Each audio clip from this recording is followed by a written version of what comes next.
In other news tonight, Costco versus a neighborhood theater in Auburn. And right now, it looks like the big box store is winning. But DeWitt Theater supporters say they are not done fighting to keep the landmark from becoming a parking lot. CBS 13's Rob McAllister is getting answers. The DeWitt Theater opened in the 1940s. It was built to entertain the troops who came back from World War II. However, now there's new plans to tear this down and build a Costco.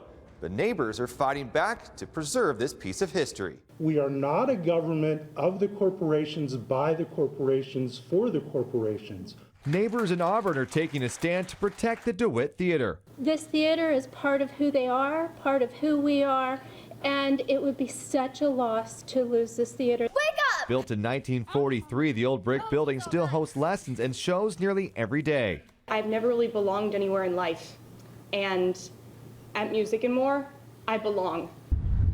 Plans for a new Costco 2 blocks west of Highway 49 are moving forward after a vote from the Placer County Board of Supervisors. Jim Holmes, who represents the neighborhood, believes the store is good for the county. We're getting people from Grass Valley, Colfax, Nevada City. They're driving through Placer County, driving through Auburn to get to the Costco in Roseville.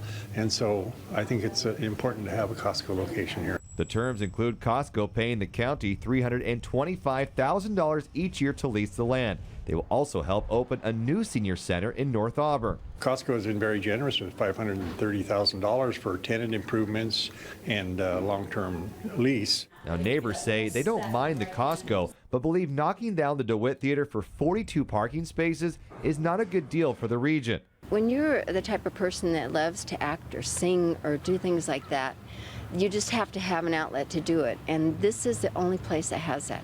Costco could begin construction as early as next year. DeWitt Theater supporters hope there is still time for a compromise. And I don't think it would take much effort from Costco to make it a win-win situation. And the next step for this project is to head to the Planning Commission. However, those who are fighting to save this theater are willing to make some concessions. They say they'll even allow the Costco DeWitt name if it means saving their theater.